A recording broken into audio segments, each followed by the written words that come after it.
बिस्मिल्लाहिर्रहमानिर्रहीम। आज मैं बना रही हूँ मछली का सालन। मछली का सालन के लिए मुझे चाहिए, मैंने 1 किलो मछली ली है। अच्छा, ये मेथी ली है, मेथी दाने वाली ली है। 2 मैंने धनिए के लिए हैं, 2 पिसे हुए धनिए लिए में चमचा। और 2.5 चमचा मैंने जो है पिसी हुई मिर्ची ली हैं। 1 चमचा मैंने हल्दी ली है और हस्बे ज़ायक़ा मैंने नमक लिया है। 1 प्याली मैंने दही ली है और ये 1 प्याली मैंने जो है अदरक लहसुन का पेस्ट लिया है। अब मैं इसको बनाती हूँ। अच्छा, मैं अब इसके अंदर इसमें डाल रही हूँ तेल पकवान। ये 1.5 चमचा मैंने पकवान डाला है।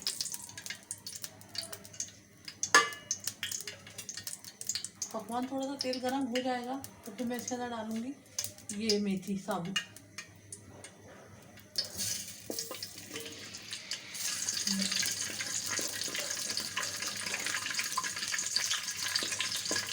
देखिए मेथी जो है कड़कड़ाने लगी है। अब मैं इसके अंदर डालूँगी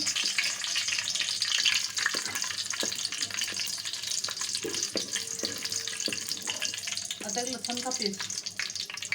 अदरक लहसुन और मैं थोड़ी सी प्याज करी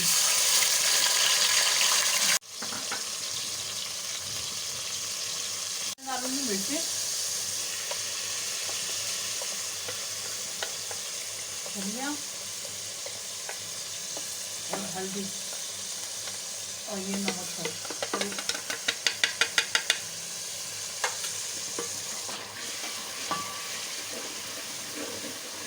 तो थोड़ा सा पानी डाल दूँगी ताकि भुन जाएगी।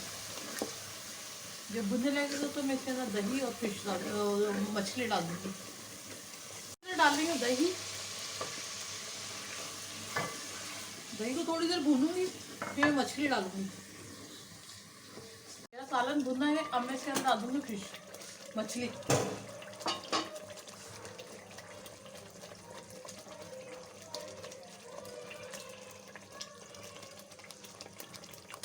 ये मैंने देखें डाल दी सारी मछली। अब मैं इसको चला दूंगी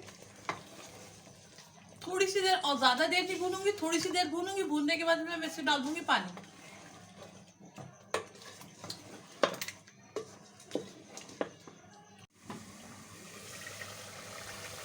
देखिए ये मेरी भून गई। अब मैं इसके अंदर डालूंगी पानी।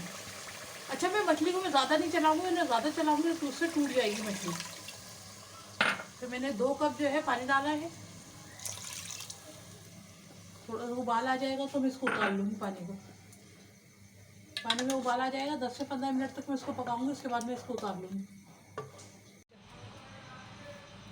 अच्छा, ये देखें मेरी मछली तैयार हो गई है।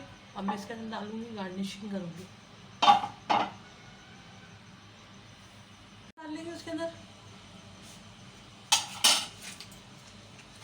ये मैंने धनिया डाला, ठीक है। ये मैंने धनिया डाला। अब मैं इसको थोड़ी देर बाद डिश आउट करूँगी। मछली का सालन देखिए मेरा तैयार है। आप इसे चाहे चावल के साथ खाएं या रोटी के साथ खाएं। अगर आपको अच्छी लगी हो तो लाइक करिएगा, शेयर करिएगा और कमेंट्स तो आप ज़रूर करिएगा। अल्लाह हाफिज़।